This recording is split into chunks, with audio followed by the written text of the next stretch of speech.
everybody. Welcome back to Film Revision. Once we started doing Film Revision, we started to get a bunch of emails, feedback, requesting that we start mixing in occasionally some discussions about some current films instead of just doing 1983 like we had started out doing. Last month we talked about Michael Clayton. Today we're going to talk about a film that is one of many films that is starting a very interesting trend of distribution. A very brief theatrical release followed by an almost immediate release on video. It's as if almost that the theater release is an elaborate advertisement for the video release. And the film in this case is a film called Remember the Daze, D-A-Z-E, a high school drama that takes place on the last day of school in 1999. In theaters now, but it will be on video within a month. With us today is Steve Barth, a graphic designer from Hoboken, New Jersey, and Gwenyth Reitz, an actor-director from New York, New York. Now, I have so many things to say about this film. Steve, I'm sure you got something to say too. Why don't you take it away? It was me and 4 other people in the theater. When I saw it was only playing in one theater in the city. One theater. Yeah. Mm-hmm. That's the one I went to, yeah. Yeah. So, but I mean, like, that's part of this release pattern. Not that we want to talk too much about the business end of it. What did you think of it? It was watchable. I wasn't sure who the audience was. I'm not sure if it was, for me, it was a rated R movie, but it was like all teens, it seemed like. Gwenyth, what do you got? Opening thoughts? I love the teen drama. I'm a big fan of teen movies. I wasn't a huge fan of this film. I just thought the whole premise of it wasn't working. Do you have a sense of why? I mean, like I said, I've got lots of thoughts, but I'm curious as to. The writing, I didn't think the writing was very good. I thought the characters were. I think that's the biggest thing, is the right. writing. The writing fell flat. And the characters were all really cliche. The writing is huge. The writing is a big thing. But I mean, I think they cut their nose off to spite their face by the choice to have so many goddamn characters. Right. That you can't remember anyone's name.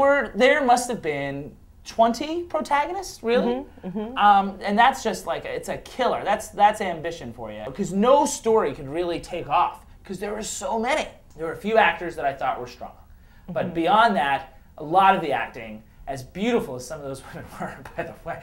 But maybe that's why Steve thinks it's watchable, because that's what I kept thinking about. Like, my God, for the film that it wanted to be, the acting wasn't strong enough. I mean, it almost feel like Jess Manafort shouldn't have cast as beautiful people because they didn't feel so real. Well, that was part of what wasn't believable about it, I think, was just that, I mean, I went to high school in the 90s. Yeah. I think you went to high school in the 90s, right?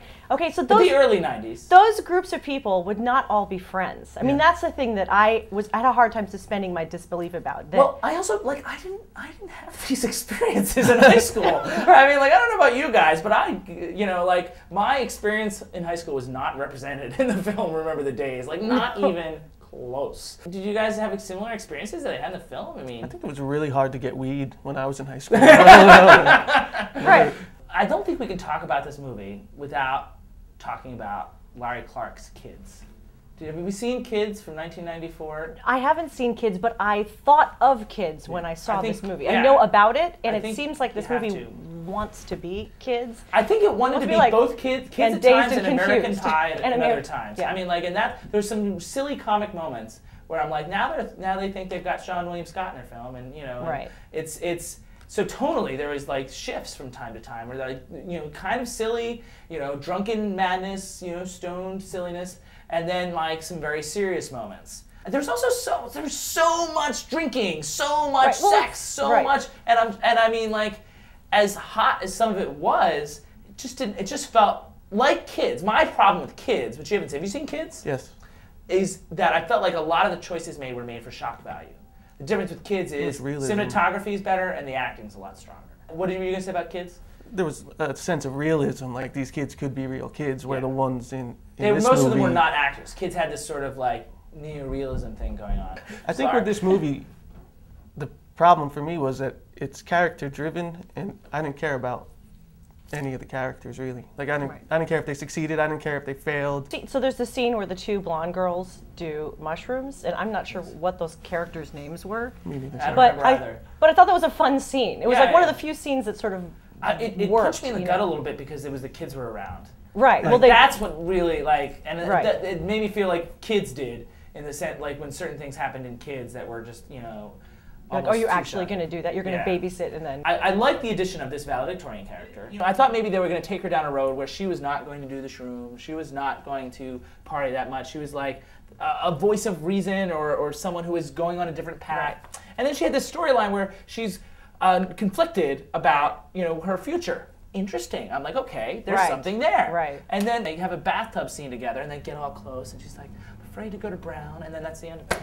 Right. Well, that's the problem right there, Jonathan. Is you have 20, what'd you say, like 20 protagonists? I mean, like, and they're all exaggerating. They all have the exact same struggle and problem. They all variations on a theme. Variations on a theme, which doesn't work, and variations on like a really thin theme at that. Well, and then there's like the should I cheat on this person or my boyfriend drama, which might be interesting if the characters were more interesting. I think everyone was just drawn too broadly. I mean, every human being is way more interesting than the way that they're labeled, right? And everyone just lived up to their label. You were the skater punk, or you were the cheerleader. You were the cheerleader, and all you could do is like talk about cheerleading, And it's, I mean, everybody was such an extreme. It's a good impression, by the way. Thank you. Did you like that?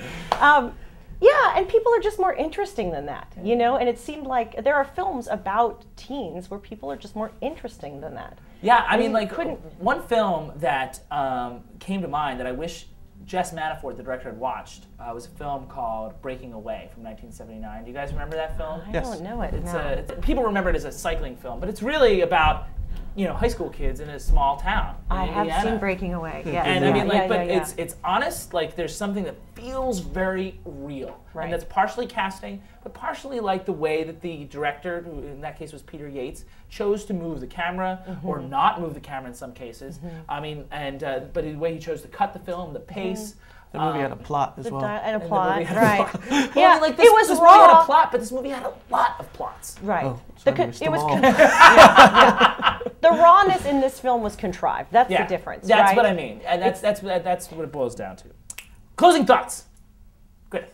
Closing thoughts. Okay, so here's actually one thing I left the movie thinking about. Okay, yeah. The dad has this line in there about high school being, what is it he says? The end of the beginning, the beginning of the end. And, that's really true. Like, it really is the end of the beginning. I mean, I really thought about that in the moment that he said it, and I thought, you set your film in 1999. It's like the end of the millennium. It seems like you're trying... That should have played more into it. They need to tease that whole idea out more, because it seems like you're trying to make a statement about this transition, the end of the beginning, and that you actually ended up saying absolutely nothing about that. All right, Steve, now closing thoughts. Just by the title, I thought it was going to be kind of aligned with the Dazed and Confused movie, and then you mentioned like the Linkletter type camera panning, but I felt like that movie glamorized it, used the music, like it was like, wow, it must have been cool to be a teenager, Dazed and Confused, right? In the end of the '70s, but in the end of the '90s, it just looks like a confused mess. Yeah, I could see you out there partying with those guys. Just on the weekends. And on that note, it's time to close things out. So we had Gwenyth and Steve with us today, but you could be sitting in these chairs one day. So if you're interested in becoming a guest on Film ReVision, why don't you send us an email at info@myriadarts.net, and we can talk to you about coming on one day. And of course, what would Film ReVision be about without talking about Reel 13? This week on Reel 13, we have a very young Barbra Streisand playing way older than she should be in the musical version of Hello, Dolly. A short that you choose on reel13.org, and the indie is a big chillish film called Cry, Funny, Happy. So that does it for this edition of Film ReVision. Next time we're back with another British film from 1983, a very critically acclaimed film starring Albert Finney and Tom Courtenay called The Dresser. And so we'll talk to you then. Thanks very much.